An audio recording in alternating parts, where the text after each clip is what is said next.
Gutom na naman yan. Hi guys! Good morning! So, for today's vlog, ayan nga, nakikita nyo ako ang kagigising ko lang. At alam nyo ba, for the puyat tayo maghapon at magdamag dahil nga dito kay Baby Brandon na talagang for the buhat na ang person. Hindi siya tumitigil guys, kakaiyak hanggat hindi mo siya binubuhat. Since umaga naman ngayon, gusto ko muna siyang paiyakin ng paiyakin dahil ina-advise din naman niya ng mga doktor na maganda yung umiiyak sila tuwing umaga. So, hindi naman yung sobrang haba kailangan ng iyak. Pero ang ginagawa ko kasi, hanggat maaari is ayoko siyang sinasanay sa karga. Bakit? Bakit?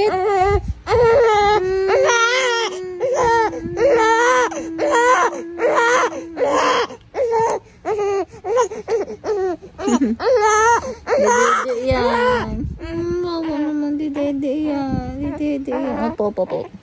At dahil nga nasisaryan ang peg ng inyong tita, so ayan makikita nyo kung gaano kahirap bumangon kapag ikaw ay may tahi. So salute talaga sa lahat ng CS ma'am. At napakahirap niyan guys dahil hindi ka lang nabiak at the same time is nagpapa-breastfeeding pa ako. Kaya kung makikita nyo sa damit ko is talagang naglalawa tayo ngayon for today's video dahil ang dami ko talagang gatas. At thank God dahil marami akong gatas. Sobrang hirap guys talagang bumangon dahil parang bibiak yung kalahati ng katawan ko kapag bubuhatin ko siya. Pero for the sake talaga ng pag-aalaga sa ating mga baby is babangon tayo. Katulong ko pa niya ng asawa ko ha, gabi-gabi sa puyatan. So dalawa talaga kami ni Mr. na nagpupuyat para kay Baby Brandon at nagpapalitan kami. Kasi hindi naman talaga siya pwedeng mag-isa dahil kahit buhatin niya ng buhatin si Baby Brandon, ako talaga ang hinahanap niya dahil nga nagbe-breastfeed siya sa akin. So talagang pag binuhat yan ni daddy tuwing gabi, kailangan gisingin pa rin ako dahil didede siya sa akin.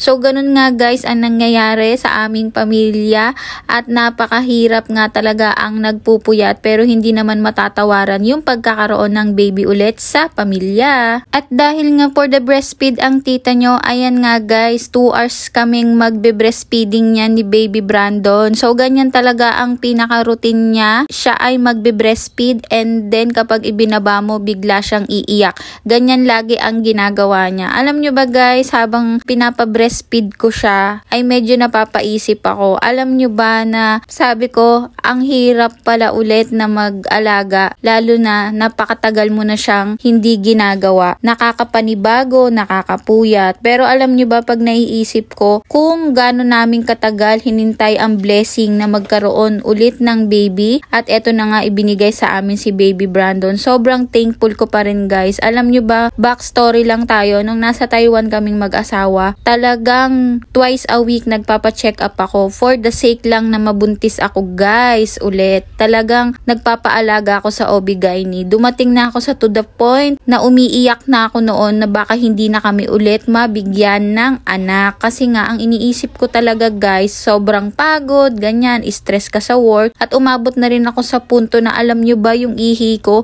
sinusukat ng doktor at ang dami kong gamot na iniinom. Tinitignan kasi ng doktor kung meron ba akong infection sa ihi. Baka yun yung nagiging cause kung bakit ako hindi nabubuntis. So ayan nga guys, eto ibinigay na sa amin yung blessing na matagal na naming hinihintay. Kaya kahit for the puyat ang person, okay lang, talagang titiisin ko to for today's video at hanggang sa lumaki siya. Dahil alam nyo ba guys, eto yung matagal kong pinangarap, yung maalagaan ko yung anak ko habang lumalaki.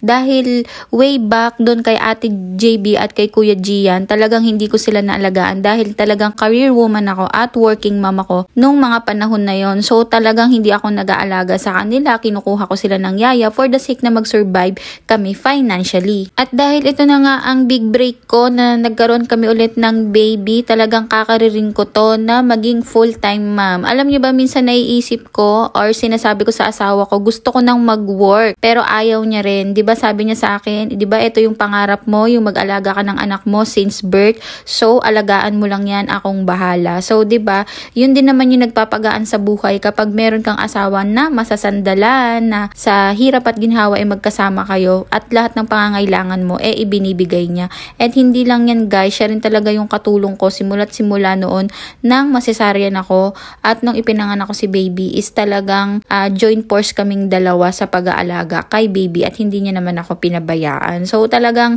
goods tayo at eto na talaga ang pipiliin kong career, ang maging nanay for today's video hanggang sa paglaki ni baby Brandon. Eto naman yung talagang experience na hindi ko makakalimutan or hindi makakalimutan ng mga nanay. Kasi nga naman, saglit lang to. Hindi natin namamalayan, lalaki na sila. Tapos, parang si Kuya Gian na yan, hindi na nagpapakis. Kaya ngayon, want to sawa ako sa pagkiss kay baby Brandon. At dahil joint force nga kami ni Daddy, talagang hindi naman yan pinapayagan na ako ay magugutom. Pero ang lagi kong ginagawa talaga sa almusal is gusto ko yung Energen para naiinitan yung sikmura ko. So, ang laging nakatoka dyan si Daddy, siya talaga yung nag-aalaga sa akin. So, ayan, kulitan, banding muna kami. Ganyan lang talaga ang aming buhay mag-asawa. So, ay ito nga ang niluto niya sa akin or tinimpla niya sa akin is yung Energen. So, ayan nga guys, talagang for the puyat din ang aking asawa. At habang nag-Energen naman ako guys, siya naman talaga ang nag-aalaga kay baby Brandon. So, hindi niya naman din kami talaga pinababayaan. Achoy. Achoy po. Achoy. Kung may atchay, may achoy. Dalawa yung yayat yayo ng anak mo. Paka-rich kid yan. Dalawa yung nag-aalaga. Brandon! Brandon!